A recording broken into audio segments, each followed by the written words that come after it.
Sa isang iglap, nagbago ang lahat. Ang pinirmahan ko noong umagang yon ay hindi lang basta mga papel. Ito ang katapusan ng lahat ng pinangarap ko para sa aking anak. Ang buong mana na nagkakahalaga ng mahigit 100 milyong piso, ang lahat ng mga ari-arian, ang bahay na kinalakihan niya, ang negosyong itinayo ko mula sa dugo at pawis, lahat ng iyon, ibinigay ko sa iba. Wala akong itinira para sa kanya kahit 1 sentimo. Siguro iniisip ninyo, anong klaseng ama ang gagawa ng ganito sa sarili niyang anak? Anong klaseng ama? Ang tatalikuran ang sarili niyang dugo't laman. Hayaan ninyong sabihin ko sa inyo, ako ang uri ng ama na minahal siya ng sobra, na halos ikamatay ko. Nagsimula ang lahat sa isang pangungusap.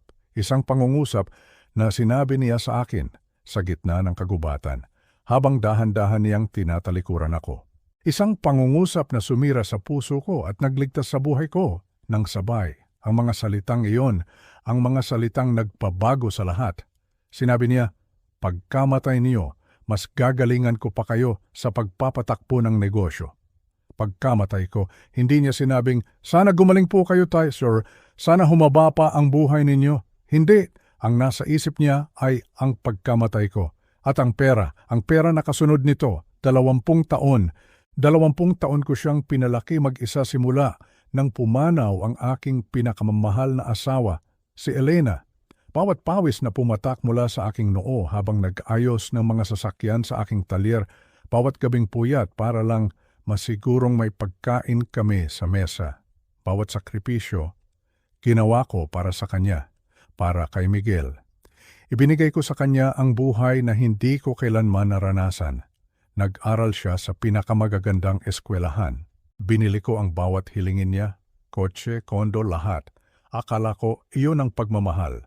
Akala ko iyon ang paraan para mapunan ang pagkukulang ng isang ina. Pero nagkamali ako. Isang malaking pagkakamali. Dahil habang binibigay ko sa kanya ang lahat, hindi ko na malayang wala na pala akong naituturong kapalit. Wala siyang natutunan tungkol sa hirap. Wala siyang nalaman tungkol sa pagpapahalaga. At higit sa lahat, wala siyang utang na loob. Dumating ang araw na iyon, 1 linggo bago ang aming nakatakdang camping trip. Pumasok siya sa bahay na parang bagyo. Sumisigaw. Humihingi ng pera. Isang malaking halaga. 250,000 piso. Anak, sabi ko sa kanya ng mahinahon, kailangan mong matutong magtrabaho. Kailangan mong tumayo sa sarili mong mga paa. Alam ninyo kung anong isinagot niya?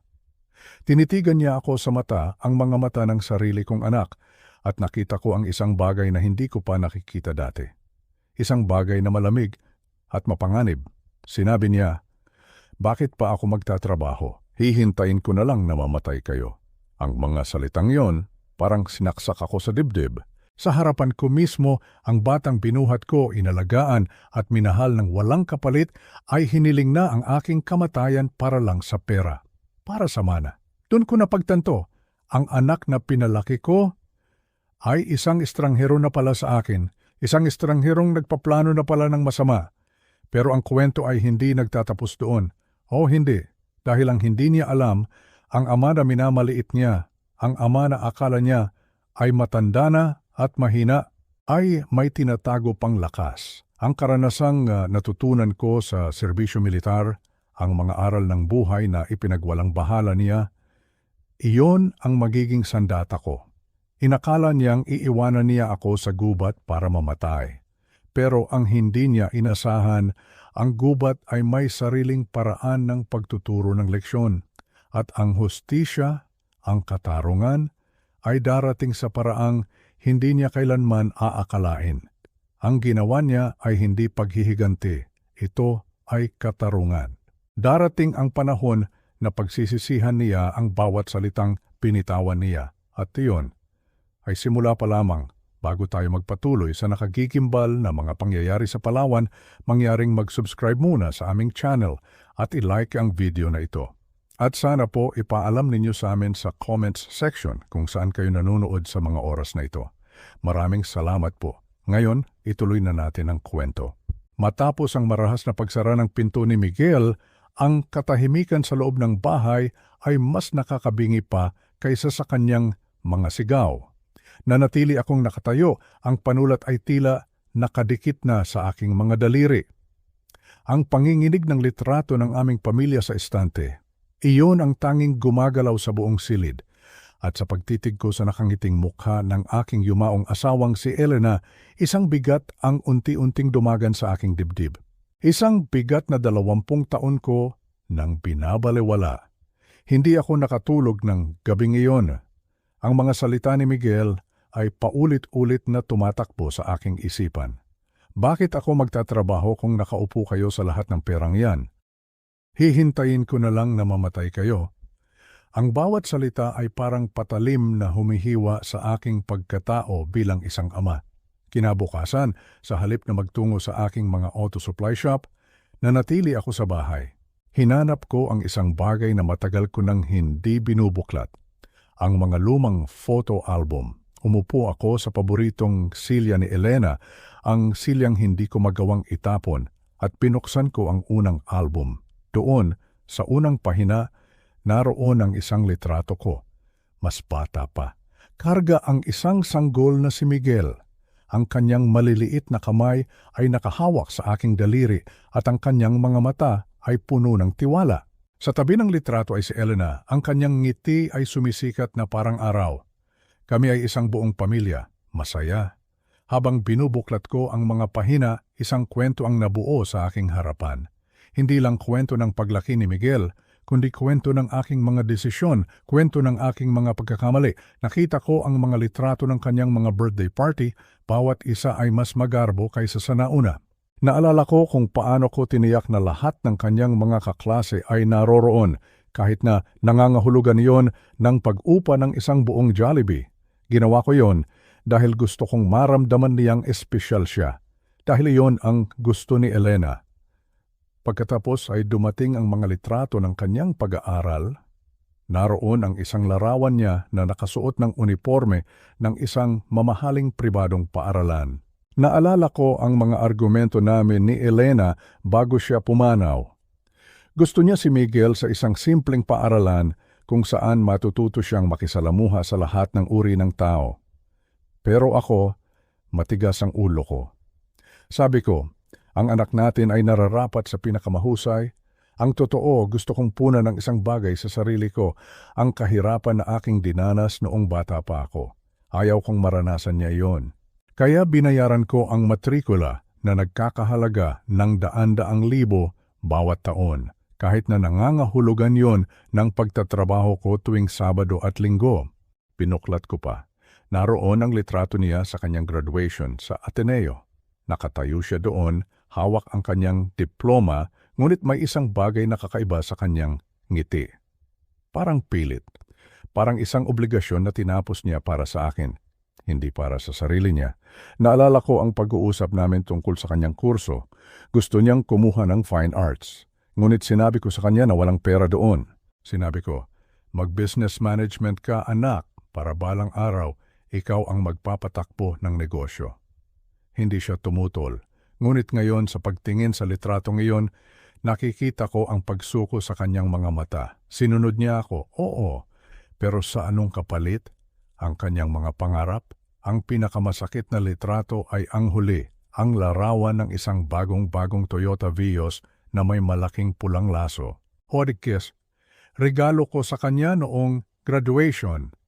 Nagkakahalaga ito ng halos 1,000,000 piso. Cash.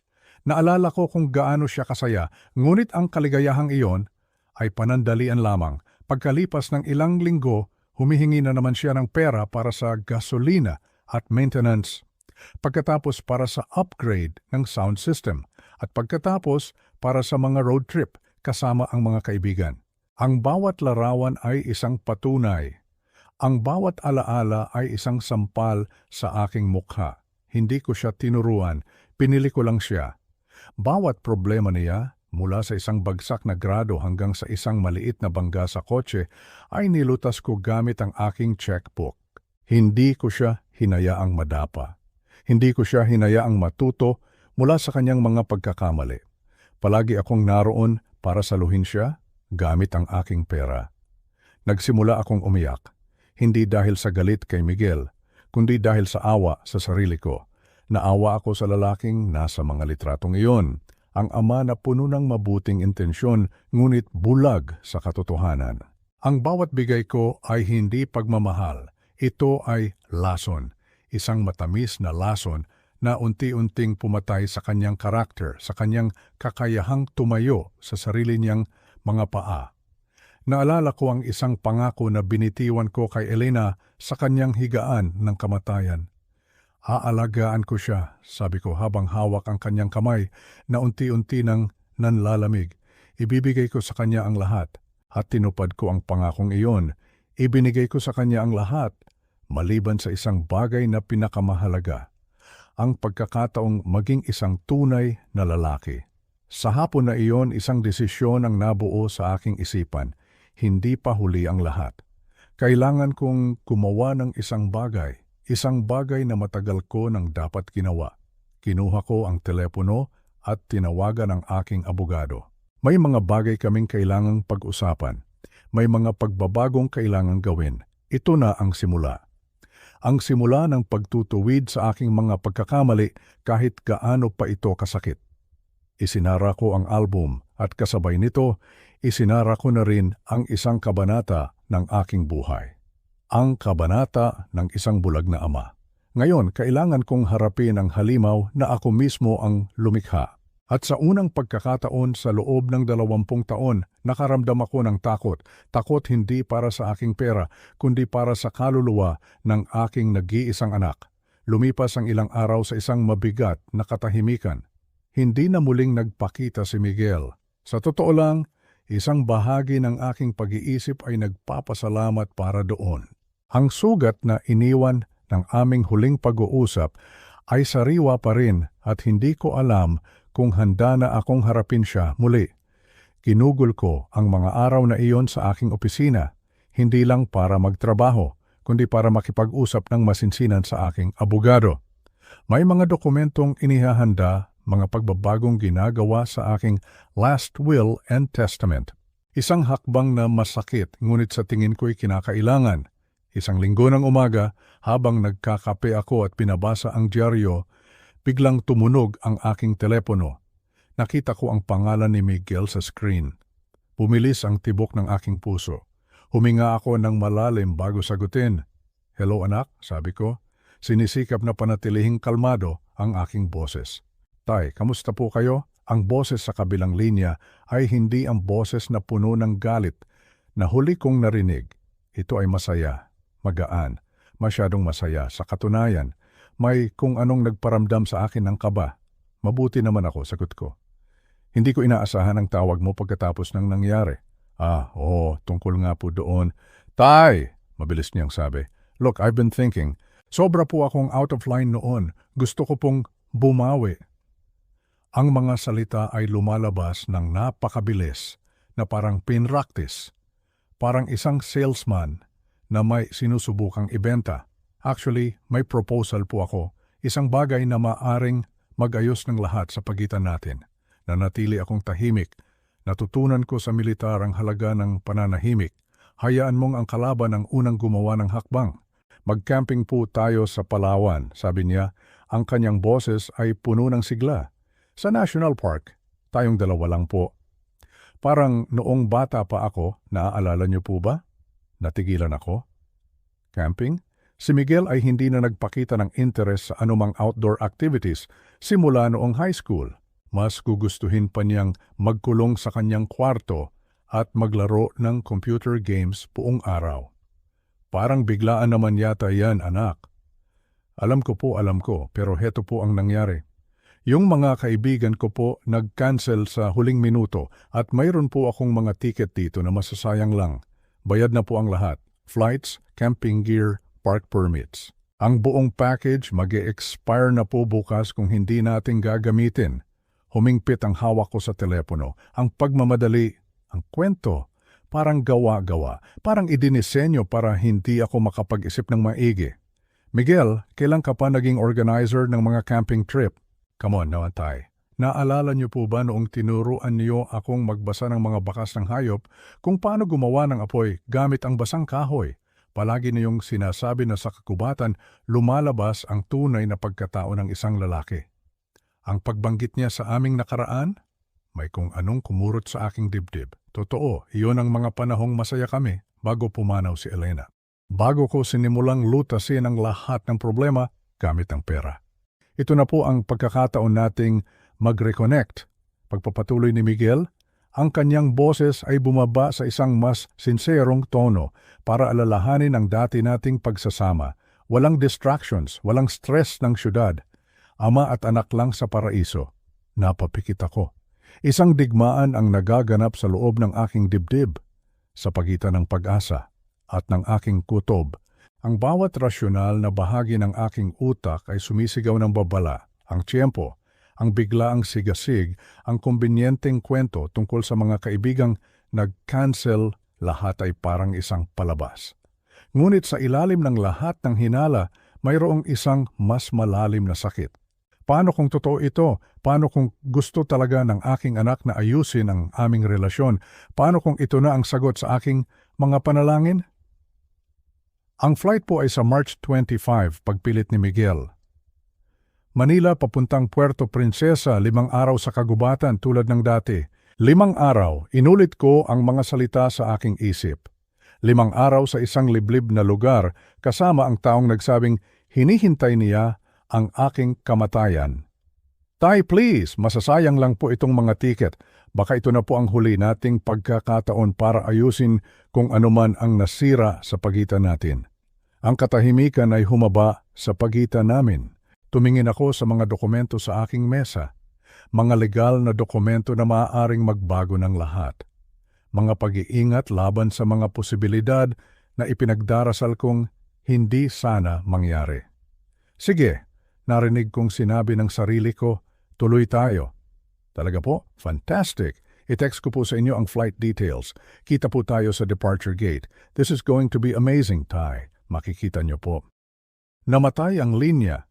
Dahan-dahan kong ibinaba ang telepono, nanginginig ng bahagya ang aking kamay. Sa labas, ang walang katapusang ambon ng Maynila ay gumuguhit ng mga pattern sa bintana. Tumingin ako pabalik sa mga dokumentong nakakalat sa aking mesa, pagkatapos ay sa panulat sa aking kamay, pag-asa at paghahanda. Parehong parang isang uri ng kataksilan, ngunit sa sandaling iyon, hindi ko alam kung sino ang tinataksil ko, ang aking anak o ang aking sarili. 3 araw ang lumipas na parang isang panaginip. Maingat kong tiniklop ang mga legal na dokumento at inilagay sa panloob na bulsa ng aking bagahe. Wimry, ang mga papel ay tila mas mabigat kaysa sa dapat, puno ng mga posibilidad na hindi ko kailanman gustong isipin. Naghihintay si Miguel sa Gate C12, ang kanyang kilos ay parang isang sabik na tinedyer. Bago pa ang kanyang backpack, nakakabit pa ang mga tag sa mga sipir. Nang makita niya akong papalapit, ang kanyang ngiti ay masyadong malapad. Tay, sakto ang dating na iyo, tinawag na po ang boarding. Mukhang sabik na sabik ka. Sabi ko, pinag-aaralan ang kanyang mukha. Napansin ko ang bahagyang pagkibot ng kanyang kaliwang mata. Tinuruan ako ng pagsasanay sa militar na basahin ang kaba ng isang tao na makilala ang tunay na sigasig mula sa isang pag-arte. Bakit naman po hindi? Isang father-son adventure sa huling paraiso. Sinukbit niya ang kanyang backpack na may halatang hirap.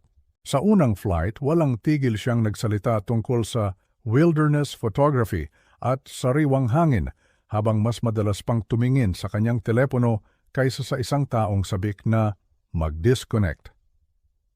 Nagbahagi ako ng mga kwento mula sa aking survival training sa Navy, paano basahin ang mga pattern ng panahon, kilalanin ang mga nakakaing halaman at mag-navigate ng walang GPS.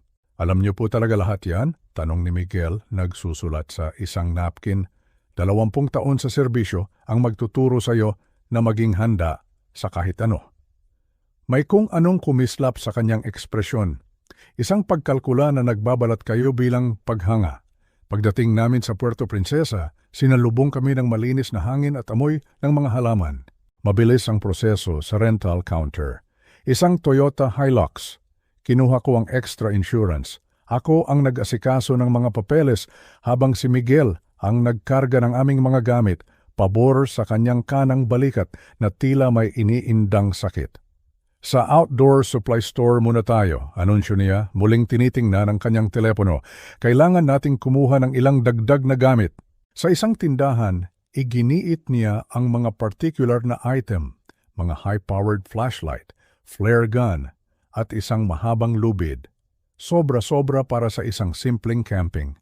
Ang tindero, isang lalaking halatang sanay sa bundok, ay nagtaas ng kilay sa aming mga binili. Mukhang may balak kayong mawala, sir? Gusto lang naming maging handa, mabilis na sagot ni Miguel. Habang naglalakbay kami sa mahabang kalsada, papasok sa mas liblib na bahagi ng Palawan, mga bundok ang nakapaligid sa amin. Magandang lugar, sabi ko, sinusubukang basagin ang katahimikan. Oo, talagang liblib. Ang boses ni Miguel ay may kakaibang kasiyahan. Malayo sa lahat.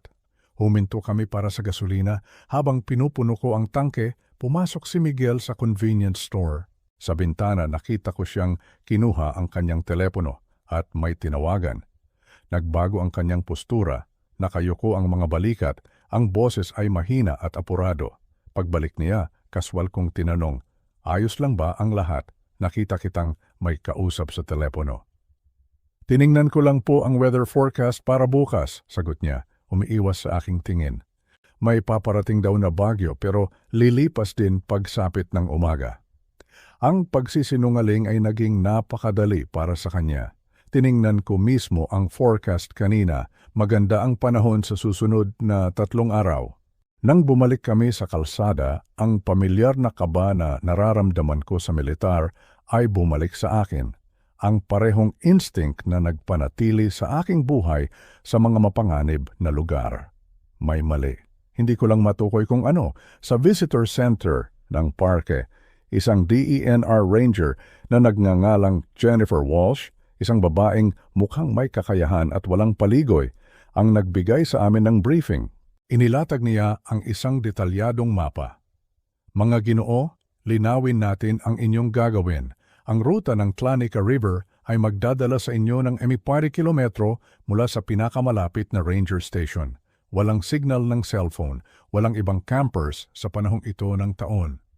Itinuro niya ang mga pulang marka sa mapa. May mga kamakailang nakitang king cobra dito, dito at dito. At ang mga baboy ramo ay hindi mahuhulaan ang kilos. Sumandal si Miguel, pinag-aaralan ang mga liblib na seksyon ng may matinding interes. Paano po ang emergency evacuation? Helicopter rescue, kung papayag ang panahon, ay maaaring tumagal ng ilang araw kung sasama ang kondisyon, sagot ng ranger. Kailangan kong itanong, ano po ang inyong pinagsamang karanasan sa kagubatan? Sinabi ko ang totoo tungkol sa aking background sa militar. Habang si Miguel ay bumulong ng mga malabong sagot tungkol sa pagcamping kasama ang mga kaibigan. Halata ang pagdududa ng ranger. Ginoo, sa lahat ng paggalang ang rutang ito ay hindi angkop para sa mga baguhan. Ayos lang kami, sabat ni Miguel. Ang aking ama ay halos isang survival expert. Matapos pumirma ng mga waiver, iginiit kong umupa kami ng isang shotgun, isang Remington 870 na pamilyar sa aking mga kamay. Sigurado po kayo dyan, Tay? Kinakabahang tanong ni Miguel. Rule number 1 sa Palawan, sabi ko. Huwag kailanman papasok sa gubat ng walang armas. Habang isinasakay namin ang aming mga gamit sa truck, naramdaman ko ang pamilyar na tensyon bago ang isang misyon. Bawat detalye ay sumisigaw ng babala. Ang liblib na lokasyon, ang halatang kawalan ng karanasan ni Miguel, ang kanyang kakaibang pagpupumilit sa pinakamalayong lugar. Sigurado ka pa ba sa rutang ito? Tanong ko habang paalis kami sa ranger station. Ang ngiti ni Miguel ay pilit. Oo naman po, walang atrasan to, di ba tay? Ang parira lang iyon, mali ang dating sa aking pandinig.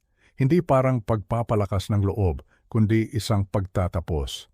Sa rearview mirror, pinanood kong mawala ang ranger station sa likod ng mga puno. Ang aming huling koneksyon sa sibilisasyon ay naglalaho sa kagubatan na biglang naramdaman. Hindi na isang pakikipagsapalaran, kundi isang bitag. Ang daan sa gubat ay unti-unting kumipot hanggang sa ang mga sanga ng puno ay kumakaluskos na sa aming mga bintana na parang mga daliri ng kalansay. Ipinakikita ng aking GPS ang aming posisyon, palalim ng palalim sa teritoryong walang marka, lagpas sa huling cell tower, lagpas sa huling trail marker. Papasok sa isang kagubatan na marami ng lumamon na mga manlalakbay na hindi handa. Opisyal na tayong off the grid ngayon, bulong ko, habang pinapanood ang pagkawala ng mga signal bar sa aking telepono. Ang tawa ni Miguel ay walang laman. Perfect. Tayo lang at ang kalikasan. Sa dulo ng isang bako-bakong daan, ipinarada ko ang truck sa tabi ng mga lumang poste ng kahoy na mukhang mga puntod sa papalubog na liwanag. Habang ibinababa namin ang aming mga gamit, kitang-kita ang pagkakaiba ng bigat. Ang akin ay maayos na naipamahagi, resulta ng dekada ng pagsasanay sa militar. Ang kay Miguel naman ay malaki at hindi balansing puno ng mga gamit na hindi pa niya nasusubukan. Grabe, ang bigat nito, reklamo niya, hirap na hirap sa mga strap. Ang tamang pag-iimpake ay nangangailangan ng ensayo. Inayos ko ang bigat ng kanyang dala, napansin kung paano siya napangiwi nang mahawakan ko ang kanyang kanang balikat. Nasaktan ka ba? Luma na pong injury tay walang dapat ipag-alala. Ang landas ay paliko-liko sa makapal na kagubatan kung saan halos hindi tumatagos ang sinag ng araw. Ang mga puno ay naglalakihan at ang mga tunog ng gubat ay nagsimulang marinig. Mga huni ng ibon na hindi ko kilala, ang kaluskos ng mga dahon na maaaring hayop at ang malayong alulong na alam kong sa mga asong gubat nang gagaling. Narinig niyo po yon, Tay? Biglang huminto si Miguel, maputla ang mukha. Isang pack, siguro mga 5 milya ang layo, sabi ko, nagpapatuloy sa paglalakad. Napansin ko ang kanyang kaba, ngunit wala itong kinalaman sa paghanga sa kalikasan. Para sa isang taong nagpumilit sa rutang ito, tila tunay siyang natatakot sa mga realidad nito. Pagkatapos ng 3 oras na paglalakad, nakarating kami sa isang maliit na kapatagan sa tabi ng isang sapa. Isang perpektong lugar para magkampo. Patag ang lupa, may sariwang tubig at malinaw ang tanawin sa lahat ng direksyon. Automatikong pumasok sa isip ko ang mga gawi sa militar. Sinuri ko ang mga posibleng depensa at mga ruta ng pagtakas, habang si Miguel ay naupo ng pagod sa isang nabuwal na puno. Habang itinatayo ko ang aming kampo, mas lalo pang lumitaw ang kawalan ng karanasan ni Miguel. Habang ako'y sistematikong nag-aayos, itinatali ang pagkain sa puno na 12 talampakan ng taas inilalagay ang lutuan sa direksyon kung saan hihihip ang hangin palayo sa aming tulugan at tinitiyak na madaling maabot ang mga emergency supply. Siya naman ay hirap na hirap sa simpleng pagtatayo ng tent. Tay, patulong naman po dito, sabi niya, hawak ang mga gusot na tali na parang sumusuko na. Ang pagtuturo sa kanya ng tamang pamamaraan ay parang pagbabalik sa nakaraan. Noong mga panahong gusto pa niyang matuto, sa halip na magmana na lang, ngunit may bumabagabag sa akin. Bakit siya magpupumilit sa ganitong uri ng camping kung hindi niya kayang humawak ng mga pangunahing kagamitan? Ang apoy sa gabi ay lumikha ng mga sumasayaw na anino sa aming munting kampo. Naghanda ako ng simpleng hapunan habang si Miguel ay nakaupo ng hindi pangkaraniwang tahimik, nakatitig sa apoy na may ekspresyong hindi ko mabasa. Naalala mo pa ba noong ginagawa natin na to? Sinubukan kong magsimula ng usapan, umaasang maibabalik ang kahit kaunting koneksyon. Siguro mga 10 taong gulang ka noon, nagpumilit kang mag-ihaw ng marshmallow hanggang sa masunog. Buhay pa si Mama noon, ang kanyang boses ay may hindi inaasahang lungkot. Mahal na mahal niya ang ating mga camping trip. Sabi niya, dito raw lumalabas ang pinakamabuti sa isang tao. Tumango si Miguel, ngunit ang kanyang mga mata ay nanatiling malayo. Ikwento niyo naman po ang pagkabata niyo, Tay. Bago ang militar, bago ang negosyo, ano pong pakiramdam ng pagiging mahirap? Nagulat ako sa tanong. Bihirang magpakita ng interes si Miguel sa aking pinagmulan. Nagsimula akong magkwento ng mga bagay na matagal ko nang hindi na ikukwento. Ang paglaki sa isang probinsya sa Mindanao, ang pagtatrabaho sa mga bukid, tuwing tag-araw ang pagkamit sa bawat piso sa pamamagitan ng pawis at determinasyon. Mukhang mahirap po, sabi niya, ngunit ang kanyang tono ay nagpapahiwatig ng pagkalkula sa halip na simpatsya. Ang hirap ang nagtayo ng aking karakter, sabi ko. Tinuruan ako nito ng halaga ng pagkamit sa kung anong mayroon ka. May kumislap sa kanyang mukha, sama ng loob siguro o pagkadismaya. Ngunit nang magsalita siya, ang kanyang boses ay maingat na neutral. Swerte ko po, hindi ko na kailangang pagdaanan ang lahat ng yan. Nagpatuloy ang aming pag-uusap sa paligid ng apoy. Si Miguel ang nag-uudyok ng mga kwento tungkol sa aking serbisyo, sa militar, sa aking survival training, sa mga kasanayang nagpanatili sa aking buhay, sa mga mapanganib na sitwasyon. Nagbahagi ako ng higit sa karaniwan na engganyo ng tila tunay na interes. Paano niyo po malalaman kung nagsisinungaling ang isang tao? Bigla niyang tanong. Body language, tono ng boses, mga hindi pagkakapare-pareho sa kanilang kwento, sabi ko habang sinusundot ang apoy. Bakit mo na itanong? Wala lang po, curious lang, magaling po kasi kayong bumasa ng tao. Nang maglaon, habang inaayos ko ang apoy para sa gabi, isang mapayapang katahimikan ang bumalot sa aming kampo. Ma'am, ang mga bituin ay lumitaw sa kalangitan, mas maliwanag kaysa dati, hindi natatabunan ng mga ilaw ng lungsod. Ang kagubatan ay parang dalisay, hindi nagalaw, halos sagrado. Ako na po ang unang magbabantay, voluntaryong sabi ni Miguel. Hindi pa naman po ako inaantok. Sigurado ka? Mahaba ang araw natin bukas. Opo, tay, gusto kong i-enjoy to. Pakinggan ang mga tunog ng gubat. Pumasok ako sa aking tent, nagtitiwala sa aking anak na gigisingin niya ako para sa ikalawang shift. Sa loob ng tent, naririnig ko siyang gumagalaw sa paligid ng apoy, nagdaragdag ng kahoy, mga normal na tunog sa camping na dapat sanay nakapagpapakalma. Ngunit habang papalapit ang antok, may bumabagabag sa akin tungkol sa kanyang alok. Sa lahat ng aming pag-uusap, hindi kailanman nagpakita si Miguel ng interes sa pag-iisa o paghanga sa kalikasan. Bakit ngayon pa? Ang huling napansin ko bago ako tuluyang makatulog ay ang pagbabago sa mga tunog sa labas. Wala nang kaswal na paggalaw sa paligid ng apoy. Isang maingat na katahimikan na lang na nagpapahiwatig ng isang taong naghihintay sa halip na nagbabantay. Ang liwanag ng bukang liwayway na tumatago sa aking tent ang gumising sa akin. Sa labas narinig ko ang metalikong kalansing ng mga kagamitang ikinakarga, masyadong maaga, masyadong apurado para sa isang normal na paghahanda sa umaga. Binuksan ko ang zipper ng tent at lumabas sa malamig na hangin na nagpapausok sa aking hininga. Nakatayo si Miguel sa tabi ng aming truck, sistematikong inilalagay ang mga gamit na may kahusayang hindi niya kailanman ipinakita noon. Bawat piraso ng survival equipment, ang GPS, ang emergency beacon, ang shotgun, ang mga lalagyan ng pagkain, lahat ay nawawala sa loob ng sasakyan. Anong nangyayari?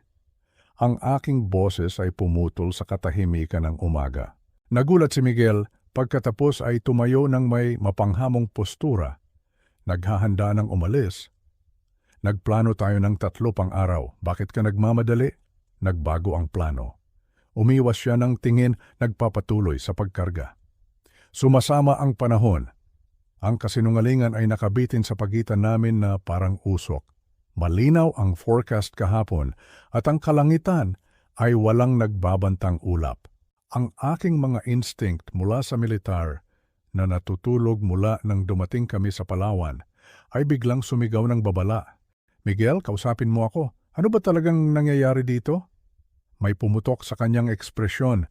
Ang mga tao ng maingat na kinokontrol na sama ng loob ay sumabog sa kanyang mukha na parang isang nasirang dam. Gusto niyong malaman kung anong nangyayari? Tapos na ako sa kontrol niyo, sa manipulasyon niyo, sa walang katapusang paghusga niyo. Anak, hindi kita maintindihan. Huwag! Umikot siya, nakakuyom ang mga kamao. Huwag niyo akong tawaging anak.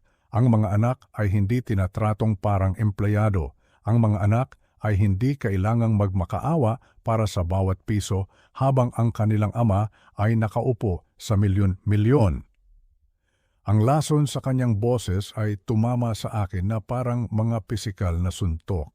Hindi ito panandali ang galit. Ito ay isang galit na inalagaan at pinatubo sa loob ng maraming taon sa ilalim ng ibabaw ng aming pamilya. Ibinigay ko sa iyo ang lahat. Wala kayong ibinigay sa akin. Pasag ang boses ni Miguel sa galit. Ginawa niyo akong dependent, pinanatili niyo akong mahina, kinontrol niyo ang bawat aspeto ng buhay ko gamit ang inyong checkbook. Well, hulaan niyo kung ano. Ako na ang kokontrol ngayon. Nanginginig ang aking mga kamay habang unti-unting lumilinaw ang lahat, ang camping trip. Ang buong ito ay plinano. Ngayon niyo lang nakuha, henyo ng militar, ang kanyang tawa ay walang init.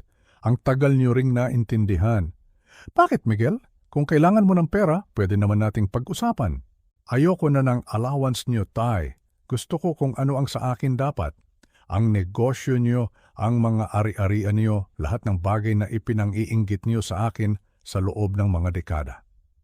Ang malamig na hangin ng umaga ay tila nagyelo sa paligid namin.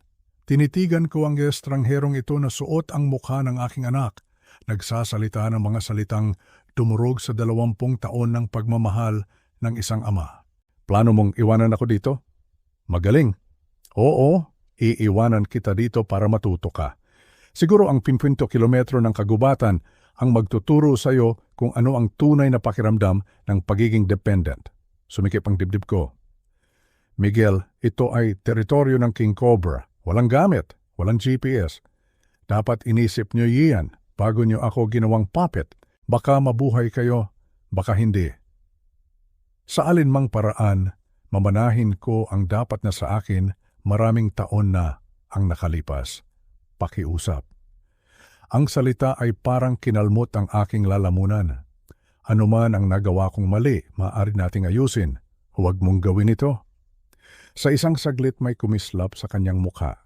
Pag-aalinlangan, siguro, o isang naaalalang pagmamahal. Pagkatapos, ang kanyang ekspresyon ay tumigas sa isang bagay na hindi ko na makilala. Paalam, Tay! Sumakay siya sa driver's seat. Sikaping huwag makatagpo agad ng ahas. Gusto kong magkaroon ka ng oras para pag-isipan ng iyong nilikha. Umungol ang makina, lumapit ako sa truck, desperadong makipag-usap sa kanya, ngunit inatras niya ito ng mabilis. Sa windshield, nakita ko ang kanyang mukha. Malamig, nakalkula, walang anumang emosyon ng isang anak. Miguel! Ang aking sigaw ay umalingaw-ngaw sa malalayong bundok habang ang truck ay nawawala sa isang liko. Ang tunog ng makina ay unti-unting humina, iniwan akong nakatayo sa isang walang laman na daan sa malawak na kagubatan ng Palawan. 50 kilometro mula sa pinakamalapit na tao, ang alikabok ay namuo sa paligid ng aking mga paa. Ang katahimikang sumunod ay ganap. Walang tunog ng tao, walang ingay ng makina. Tanging ang bulong ng hangin sa mga puno at ang malayong huni ng isang lawin. Nanatili akong nakatayo doon ng matagal, pinoproseso ang bigat ng nangyari. Ang aking anak, ang batang pinalaki ko, prinotektahan, pinaglaanan, ay kalalapat lang ng hatol na kamatayan sa akin. Ang alikabok mula sa truck ni Miguel ay nasa himpapawid pa rin ng ang pagsasanay sa militar ay biglang pumasok. Tinaig ang emosyonal na pagkawasak. Ang pagkabigla ay isang luho na hindi ko kayang bayaran. Hindi sa layong 50 kilometro mula sa sibilisasyon sa teritoryo ng mga ahas. Pinilit kong huminga ng tuloy-tuloy. Hinahayaan ang mga dekada ng disiplina sa Navy na kontrolin ang sitwasyon. Unang tuntunin ng survival, suriin ang iyong mga mapagkukunan, kinapako ang aking mga bulsa, wallet, mga susi ng bahay, isang maliit na pocket knife na nakalimutan ko. Walang pagkain, walang tubig, walang GPS, walang emergency beacon, ang damit sa aking likod at wala ng iba pa. Ikalawang tuntunin, suriin ang kapaligiran. Ang Marso sa Palawan ay nangangahulugang mainit na araw at malamig na gabi. Ang lupain sa paligid ko ay binubuo ng makapal na gubat, mga daan na hindi minarkahan at kumpletong pag-iisa. Ang mga babala ni Ranger Walsh ay umalingaw-ngaw sa aking isipan. Kamakailang aktibidad ng King Cobra, mga baboy ramo, hindi mahuhulaan na pattern ng panahon. Ikatlong tuntunin, unahin ang mga pangangailangan para mabuhay. Silungan, tubig, senyales, nabigasyon, sa ganoong pagkakasunod-sunod. Pinag-aralan ko ang posisyon ng araw, kinakalkula ang direksyon. Ang silangan ay patungo sa mas malalim na kagubatan. Ang kanluran, sa kalaunan, ay aabot sa pangunahing kalsada ng parke. Bagaman sa anong distansya ay hindi ko matukoy. Naalala ko ang mga fragment ng kaalaman sa topografiya mula sa briefing sa Ranger Station. Ang mga ilog ay karaniwang dumadaloy sa hilagang kanluran patungo sa hangganan ng parke. Ang paggalaw ay kritikal. Ang pananatili sa isang lugar ay nangangahulugang kamatayan. Nagsimula akong maglakad pa kanluran, sinusundan ang malabong mga bakas ng gulong na iniwan ni Miguel. Sa loob ng 100 yarda, ang mga bakas ay lumihis mula sa isang tila trail ng hayop na dumadaan sa mga halaman. Ang mga game trail ay karaniwang humahantong sa mga mapagkukunan ng tubig, mahalaga para sa kaligtasan at posibleng makita ng mga rescuer. Bawat hakbang ay nangangailangan ng malay na pagsisikap. Sa edad na 50 ang aking mga tuhod ay nagrereklamo sa hindi pantay na lupain at ang aking sibilyang kondisyon ay malayo sa aking pinakamataas na antas sa militar. Ngunit ang galit ang nagtulak sa akin. Galit sa pagtataksil ni Miguel, galit sa sarili kong pagkabulag, galit sa mga taon na sinayang ko sa pagpapahintulot sa kanyang pagbabago tungo sa halimaw na ito. Ang gubat ay nagsara sa paligid ko na parang isang buhay na lagusan. Ang malalaking puno ay humaharang sa karamihan ng sikat ng araw, lumilikha ng isang takip-silim na kapaligiran kahit na sa katanghalian. Binalik ko ang mga sanga habang naglalakad, lumilikha ng mga krudong trail marker para sa mga posibleng rescue team. Bagaman ang tsansang may makahanap sa akin ay tila imposible, ang mga palatandaan ng baboy ramo ay lumitaw kahit saan. Mga marka ng pangil sa balat ng puno, malalaking bakas sa malambot na lupa. Gumawa ako ng ingay habang naglalakad, naaalala ang mga tagubilin ni Ranger Walsh tungkol sa pag-iwas sa mga sorpresang engkwentro. Ang kabalintunaan ay hindi nawala sa akin. Inilagay ako ng aking anak sa isang sitwasyon kung saan ang mga baboy ramo ay maaaring ang pinakamaliit sa aking mga problema. Lumipas ang mga oras.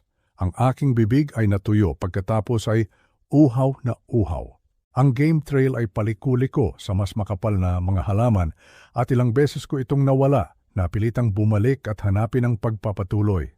Ang pagod ay gumapang sa aking mga binti, ngunit ang paghinto ay nangangahulugang pagkawala ng mahalagang liwanag ng araw. Isang malayong tunog ang nagpatigil sa akin, mekanikal, maindayog, tiyak na gawa ng tao, mga makina, maraming makina. Nakatayo akong hindi gumagalaw, nakikinig. Ang tunog ay nagmula sa hilaga, siguro kalahating milya ang layo. Mga motorsiklo, mga hunter, mga park ranger, search and rescue. Ang pag-asa ay bumuhos sa aking dibdib sa unang pagkakataon mula ng pagtaksilan ni Miguel. Nagbago ako ng direksyon, gumagalaw patungo sa mga mekanikal na tunog. Itinutulak ang mga halaman na pumupunit sa aking damit. Ang mga tunog ay lumakas, tiyak na mga all-terrain vehicle at tila mabagal at sistematiko ang kanilang paggalaw. Nagsimulang numipis ang gubat at sa pagitan ng mga puno ay nasilayan ko ang isang kapatagan sa unahan. Mas malapit na ngayon ang mga tunog ng makina, siguro 200 yarda na lang ang layo. Mas mabilis akong kumilos, isinantabi ang pagtatago para sa bilis. Ang mga sanga ay humahampas sa aking mukha habang nagpapatuloy ako patungo sa isang posibleng kaligtasan. Nang makalabas ako sa linya ng mga puno, natalisod ako sa isang kapatagan kung saan 4 na rider ng ATV ang huminto para sa tila isang tanghalian. Nagulat silang tumingin habang lumabas ako mula sa gubat. Magulo, may mga galos, halatang wala sa lugar sa liblib na kagubatan na ito. Ang lalaking nangunguna sa grupo, isang lalaking nasa mga 40 anyos na may balbas at mukhang sanay sa labas, ay agad na pinatay ang makina ng kanyang ATV at lumapit sa akin ng may profesional na pag-aalala. Ang kanyang mga mata ay puno ng tanong habang tinitingnan niya ang aking gusot na anyo, ang aking maruming damit, ang mga galos sa aking mukha at braso. Mister, anong nangyari? Bakit kayo nag-iisa dito? Ang kanyang boses ay kalmado, ngunit may diin ang uri ng boses na sanay humawak ng mga emergency. Ang aking lalamunan ay tuyong-tuyo. Hirap akong magsalita. Ang anak ko. Nagsimula ako, ang aking boses ay paos dahil sa dehydrasyon at stress. Iniwan niya ako dito, kinuha niya lahat ng gamit namin at umalis. Ang ekspresyon ng lalaki ay nagbago mula sa pag-aalala patungo sa hindi makapaniwalang pagkagulat. Ang kanyang mga kasama, 2 lalaki at 1 babae, ay nagsilapitan na rin. Ang kanilang mga mukha ay nagpapakita ng parehong pagkabigla. Sa komunidad ng mga taong mahilig sa kalikasan, mayroong isang hindi nakasulat na batas. Huwag kailanman iiwan ang sinuman. Ang ginawa ni Miguel ay hindi lang isang pagkakamali. Ito ay isang kasalanang hindi mapapatawad. May nag-iwan sa inyo dito? Pag-uulit ng lalaki, tila hindi pa rin makapaniwala. Iyan ay attempted murder. Tumango ako, naramdaman ang bigat ng mga salitang iyon. Attempted murder. Iyon nga ang ginawa niya. Ako si Ricardo Santos. Ang anak kong si Miguel ang nagdala sa akin dito para mag-camping. Hirap kong ipaliwanag ang sitwasyon nang hindi isinisiwalat ang buong lawak ng aming problema sa pamilya. Kinuha niya ang aming truck at lahat ng aming survival gear. Sabi niya, iiwanan niya akong mamatay. Diyos ko po. Tinanggal ng lalaking may balbas ang kanyang helmet, ipinakita ang matatalinong mata na tila sinusuri ang aking kondisyon at ang aking kwento ng sabay. Ako si Benjamin, pero Mang Ben na lang ang itawag ninyo sa akin. Dati po akong ranger dito at sila ang mga kaibigan ko. Ang babae sa grupo ay nag-abot sa akin ng isang bote ng tubig na ininom ko ng walang tigil. Ang lamig ng tubig sa aking lalamunan ay parang isang biyaya mula sa langit. Gaano katagal na po kayong naiwan dito? Tanong ni Mang Ben. Ang kanyang tono ay naging mas propesyonal at apurado. Kaninang umaga lang po, siguro mga 4 na oras na ang nakalipas. Nagkatinginan si Mang Ben at ang kanyang mga kasama. Isang tingin na puno ng pag-unawa. Kailangan namin kayong mailabas dito kaagad, sabi niya. Limitado ang range ng aming radyo dito, pero maaari naming maabot ang ranger station mula sa mas mataas na lugar. Habang nagsasalita siya, may tiningnan siya sa kanyang GPS device na nakakabit sa manibela ng kanyang ATV. Bigla siyang tumigil at may kung anong nagbago sa kanyang mukha. Isang ideya ang tila nabuo sa kanyang isipan. May isa pa pong bagay, sabi ni Mang Ben, ang kanyang tingin ay pabalik-balik sa GPS at sa akin. Kung ang anak ninyo ay dumaan sa pangunahing kalsada palabas, aabutin siya ng hindi bababa sa 6 na oras para makarating sa Puerto Princesa. Ngunit, huminto siya sandali tila nag-iisip.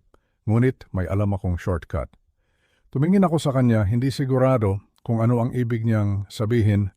Isang lumang daanan ng mga ranger, pagpapatuloy niya, isang maliit na ngiti ang sumilay sa kanyang labi. Isang daanan na dumadaan sa likod ng mga bundok. Kung doon tayo dadaan, maibabalik namin kayo sa entrance ng parke sa loob ng 70 minuto. Ang implikasyon ng kanyang sinabi ay tumama sa akin na parang kuryente.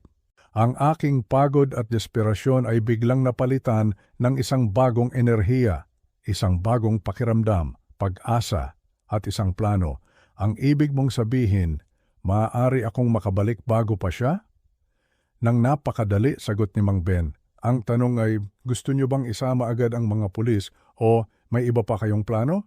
May kung anong matigas ang nabuo sa aking dibdib, pinalitan ng desperasyon at takot na dinala ko mula kaninang umaga. Kinakalkula ni Miguel ang aking kamatayan. Plinano niya ang aking pag-iwan. Inasahan niya ang aking kawalan ng magawa. Ngunit nagkamali siya sa isang kritikal na bagay. Minaliit niya ang pagkakaisa ng komunidad sa kagubatan at minaliit niya ang sarili kong instinct para mabuhay. Gusto ko munang makabalik sa lodge, sabi ko nang maingat, ang aking boses ay mas matatag na ngayon. Bago ako magdesisyon tungkol sa pulisya, tumango si Mang Ben, isang pag-unawa ang dumaan sa pagitan namin. Hindi na niya kailangang magtanong pa. Umakyat kayo sa likod ko, sabi niya. Dadaan tayo sa daanan ng mga ranger. Hinding-hindi tayo makikita ng anak ninyo. Ang pagsakay sa ATV sa mga nakatagong landas ng gubat ay nagpakita sa akin ng isang panig ng Palawan na hindi ko kailanman naisip. Isang network ng mga service trail na ginagamit para sa emergency access, na kilala lamang ng mga ranger at mga seryosong gabay sa kagubatan. Si Mang Ben ay nagmamaneho ng may kumpiyansa ng isang taong kabisado ang bawat liko at bawat palakid. 15 taon akong naging ranger dito, paliwanag niya sa ibabaw ng ingay ng makina. Marami na akong nakitang mga katangahan, pero ang sinasadyang pag-iwan, iyan ay teritoryo na ng krimen. Ang tanawin ay mabilis na lumilipas, mga pagtawid sa sapa, matatarik na dalisdis, mga seksyon kung saan kailangan naming bumaba at itulak ang mga ATV sa mga nabuwal na puno. Sa kabila ng mahirap na kondisyon, napakabilis ng aming paglalakbay. At sa wakas, lumabas kami sa isang sementadong kalsada, mas maaga pa kaysa sa tantiya ni Mang Ben. Sa di kalayuan natanaw ko ang Denali Lodge. Ang arkitektura nitong gawa sa kahoy ay mukhang napakaengganyo pagkatapos ng aking umaga sa kagubatan. Habang papalapit kami sa parking area, hinanap ng aking mga mata ang aming inupahang truck. Wala pa ito? Mukhang nagmamaneho pa pabalik ang anak ninyo, obserbasyon ni Mang Ben. Mayroon kayong oras para ihanda kung anuman ang pagtanggap na inyong pinaplano. Ang ibang mga rider ay nag-alok ng kanilang contact information, nangangakong magsisilbing mga saksi kung kakailanganin sa legal na proseso. Hinabot sa akin ni Mang Ben ang kanyang card na may personal na numero. Tawagan ninyo ako kapag handa na kayong makipag-usap sa mga awtoridad. Ang ginawa ng anak ninyo kailangang may managot. Habang naghahanda silang umalis, huminto si Mang Ben. Mister, kung hindi ninyo mamasamain, ano po ang plano ninyong gawin? Pagbalik niya, tumingin ako sa direksyon ng aming kwarto sa lodge kung saan naghihintay ang aming mga gamit. Pagkatapos ay sa mga legal na dokumento na nakatupi pa rin sa bulsa ng aking jacket. Ginugol ni Miguel ang mga taon sa pagpaplano ng aking pagkawasak. Ngayon, ako naman ang magpaplano ng sa kanya. Ibibigay ko sa kanya kung ano mismo ang gusto niya, sabi ko ng mahina, hindi lang sa paraang inaasahan niya. Pagbalik sa aming kwarto sa lodge, ang unang ginawa ko ay hindi magpahinga. Umupo ako sa gilid ng kama at kinuha ang aking telepono. Ang card ni Mang Ben ay nasa tabi ko, kasama ang kanyang alok na tumawag agad sa mga awtoridad. Ngunit bago iyon, kailangan kong maunawaan ng eksakto kung ano ang aking hinaharap. Ang mga legal na dokumento na inihanda ko sa Maynila ay tila isang propesiya ngayon. Nakatupi sa bulsa ng aking jacket na parang isang kargadong baril. 3 linggo na ang nakalipas, pinago ko ang aking huling habilin sa isang sandali ng pagkadismaya bilang isang ama. Ngayon ang desisyong iyon ay tila isang banal na paghahanda para sa isang digmaan. Inilatag ko ang mga papel sa maliit na mesa, binabasa muli ang mga salitang binalangkas namin ng aking abogado. Si Miguel ay walang mamanahin. Wala. Ang lahat ay mapupunta sa mga charity para sa wildlife conservation, sa mga organisasyon ng mga veterano at sa isang scholarship fund na ipapangalan kay Elena. Ang kabalintunaan ay perpekto. Ang pagtatangka ng aking anak na patayin ako para sa mana ay mag-iiwan sa kanya ng eksaktong wala. Ngunit ang mga legal na dokumento lamang ay hindi sapat. Kailangan ko ng ebidensya, kailangan ko ng mga saksi, kailangan ko ng mga kahihinatnan na susundan si Miguel sa buong buhay niya. Tinawagan ko ang numero ni Mang Ben. Sumagot siya sa unang ring. Ricardo, nakapag-settle in na po kayo? Ayos lang po ba kayo? Ayos lang ako, Ben. Salamat ulit. Kailangan ko ng tulong mo sa isang partikular na bagay. Ano po iyon? Pagbalik ni Miguel, gusto kong madokumento ang lahat. Ang kanyang reaksyon, ang kanyang mga salita, lahat. Nagpaplano po kayong harapin siya bago tumawag ng pulis? Tanong niya, may pag-aalala sa kanyang boses. Nagpaplano akong ibigay sa kanya kung ano mismo ang inaakala niyang gusto niya, paliwanag ko. Ang pagkakataong manahin ng aking negosyo hanggang sa sandaling matanto niya kung ano talaga ang ginawa niya sa kanyang sarili. Isang mahabang katahimikan ang namayani sa kabilang linya. Sa wakas nagsalita si Mang Ben. Iyan ay strategic. Gusto ninyo akong naroon bilang saksi? Kung payag ka. At kung maaari dalhin mo yung digital camera na gamit mo kanina sa trail, magsasabi si Miguel ng mga bagay na dapat mapreserba para sa isang hurado. Anong oras niyo po siya inaasahan? Kinakalkula ko ang ruta ni Miguel. Ang pangunahing daan ng parke patungong highway ng Puerto Princesa. Mga posibleng paghinto para sa gasolina at pagkain. Ang kanyang ugali na mag-ingat sa pagmamaneho sa mga hindi pamilyar na kalsada.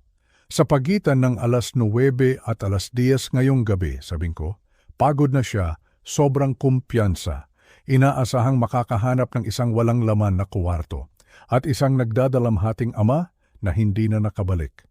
Sa halip, makikita niya ang kanyang biktima. Buhay na buhay at napakahanda.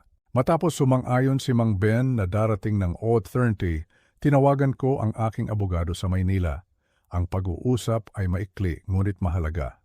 Kinaumagahan, ang bagong huling habilin ay opisyal na isasampa anuman ang mangyari ngayong gabi. Ang mana ni Miguel ay maglalaho sa sandaling tumama ang mga dokumento sa korte. Sunod, kinontak ko ang opisina ng lodge at nag-ayos ng isang katabing kuwarto para kay Mang Ben.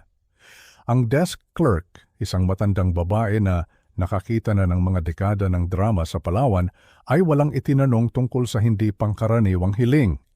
Ang gabi ay dumating na may surreal na kalmado. Naligo ako, tinanggal ang dumi ng kagubatan. Nagbihis ako ng malinis na damit at inayos ko ang kuwarto ng may sistema. Ang mga legal na dokumento ay nakalatag sa mesa kung saan agad itong makikita ni Miguel. Ang kamera ni Mang Ben ay magkakaroon ng malinaw na linya ng paningin mula sa katabing kuwarto. Ang aking telepono ay nakaprogram na may 911 sa speed dial. Tinuruan ako ng pagsasanay sa militar na ang paghahanda ay nag-aalis ng mga hindi inaasahang variable. Ngayong gabi papasok si Miguel sa isang kontroladong kapaligiran kung saan lahat ng bentahe ay nasa akin. Ang kabalintunaan ay hindi nawala sa akin. Ginugol ng aking anak ang mga buwan sa pagpaplano ng aking kamatayan sa kagubatan. Ngayon pinaplano ko ang kanyang kamatayang sosyal at pinansyal sa sibilisasyon. Ang pagkaktimay, ang ailiging pluwer ay mag-iiwan sa kanya na buhay upang harapin ang mga kahihinatnan. Alas 8:15, kumatok ng mahina si Mang Ben. Pumasok siya dala ang propesyonal na kagamitan sa photography at ang seryosong ekspresyon ng isang taong nakakita na ng napakaraming trahedya sa kagubatan. Nakasetup na po ang recording equipment sa katabing kwarto, sabi niya. Audio at video coverage ng buong espasyong ito. Itinuro niya ang connecting door. Pagdating niya, lahat ay madodokumento. Ano ang legal na mangyayari kapag ibinigay natin ito sa mga autoridad? Tanong ko. Attempted murder in the first degree. Sineseryoso ng batas ang wilderness abandonment. Ito ay katumbas ng hatol na kamatayan na may dagdag na mga hakbang. Sa inyong testimonya, sa aking witness statement at anuman, ang sabihin niya ngayong gabi, haharap siya sa seryosong pagkabilanggo. Tumango ako, naramdaman ang isang malamig na kasiyahan na namuo sa aking dibdib. Kung gayon, maghihintay tayo. Sa labas, ang kadiliman ay bumalot sa lodge na parang isang kumakuyom na kamao. Sa bintana, nakikita ko ang pangunahing kalsada kung saan malapit nang lumitaw ang mga headlight ni Miguel. Dala siya patungo sa isang pagtutuos na hindi niya kailanman inakala. Ipinakita ng telepono ang 8:47 ng gabi. Anumang sandali ngayon, matutuklasan ng aking anak na ang kanyang perpektong krimen ay naging kanyang perpektong pagbagsak. Isang pares ng mga headlight ang biglang tumawid sa parking lot at narinig ko ang pamilyar na tunog ng makina ng aming inupahang truck. Si Miguel. Nagbalik na siya mula sa kanyang bigong pagtatangkang pagpatay. Marahil ay nag-iensayo na ng mga malungkot na tawag sa telepono para iulat ang trahedyang pagkawala ng kanyang ama.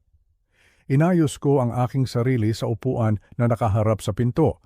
Ang mga legal na dokumento ay malinaw na nakikita sa ibabaw ng mesa.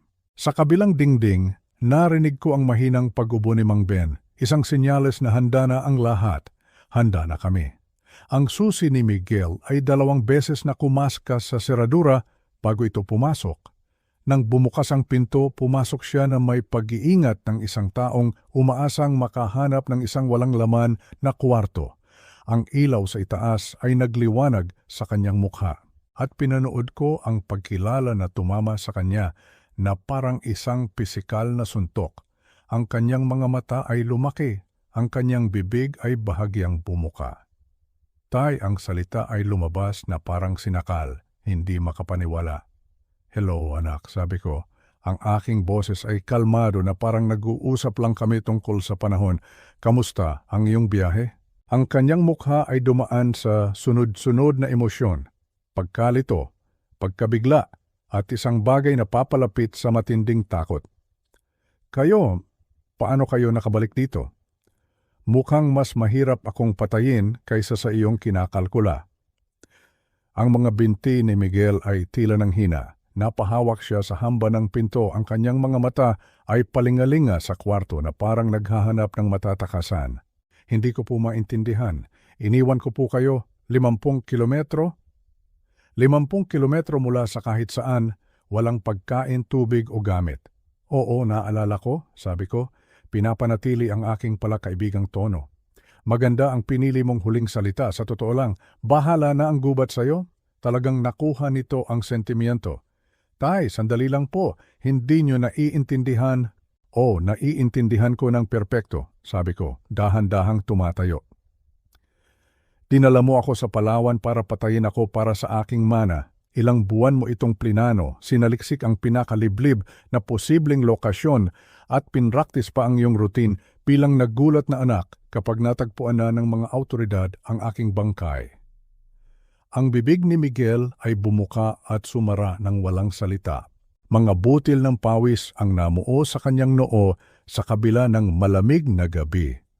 "Ang problema sa iyong plano," pagpapatuloy ko, "ay minaliit mo ang komunidad ng kagubatan. May mga tao pala doon na talagang nagtutulungan para mabuhay sa halip na iwanan ang mga miyembro ng pamilya para mamatay." "Teka, kung ito'y tungkol sa pera, ito ay laging tungkol sa pera para sa iyo, Miguel." Iyon ang sa wakas ay naintindihan ko. Bawat usapan, bawat camping trip, bawat sandali ng inaakala kong pagsasama ng ama at anak, kinakalkula mo lang pala ang aking net worth. Naglakad ako patungo sa mesa at kinuha ang mga legal na dokumento. "Gusto mong malaman kung ano ang nakakatuwa? 3 linggo na ang nakalipas pagkatapos mismo ng ating pag-aaway, pinago ko ang aking huling habilin." Ang mga mata ni Miguel ay nakatutok sa mga papel sa aking mga kamay. "Anong ibig niyong sabihin, pinago?" "Ang ibig kong sabihin, wala kang mamanahin. Hindi ang mga auto shop, hindi ang mga bank account, hindi ang bahay na minahal ng iyong ina. Lahat ay mapupunta sa charity." Ang kulay ay tuluyang nawala sa kanyang mukha. "Hindi niyo po maaaring gawin yan. Anak niyo ako. Ikaw ay anak ko. Ngayong umaga, ikaw ay naging ibang nilalang, isang lalaking kinakalkula ang kamatayan ng kanyang ama para sa pinansyal na pakinabang." "Tay, pakiusap kung makikinig lang po kayo." "Nakinig ako kaninang umaga habang ipinapaliwanag mo kung paano sinira ng aking pagkontrol ang iyong buhay. Nakinig ako nang sabihin mong nararapat akong mamatay mag-isa sa kagubatan, tapos na akong makinig." Ang pagpipigil ni Miguel ay tuluyang gumuho. "Walang hiya kang mapagkunwari," sigaw niya. At sa mga salitang iyon, narinig ko ang kanyang pag-amin. "Kayo ang lumikha nito, ang inyong patuloy na pagkontrol, ang inyong manipulasyon, ang pagpapanatili sa aking dependent habang hinuhusgahan ang bawat desisyon ko. Ito ang inyong nilikha." "Tama ka," sabi ko, naglalakad patungo sa pinto. Nilalampasan ang aking anak na ngayon ay mukhang mas maliit, tila lumiit. "May isang bagay ka lang na mali. Hindi ko nilikha ang iyong kahandaang pumatay. Ang pagpiling iyon ay sa iyo lamang." "Saan po kayo pupunta?" Basag ang kanyang boses. "Tatawag ng pulis," sabi ko mula sa pintuan. "Ang attempted murder ay isang felony pa rin, kahit na ito ay nabigo." "Tay, sandali!" Huminto ako sa may pintuan. "Paalam, Miguel." Ang huling nakita ko bago lumabas ay ang pagbagsak ng aking anak sa upuang inukupa ko kanina, nakatitig sa mga legal na dokumento na kumakatawan sa kumpletong pagkawasak ng lahat ng bagay na sinubukan niyang makuha sa pamamagitan ng aking kamatayan. Pagkalipas ng 3 araw, pabalik sa Maynila, nakatanggap ako ng sulat mula kay Miguel sa kulungan. 5 pahina ng manipulasyon na nagbabalat kayo bilang paghingi ng tawad.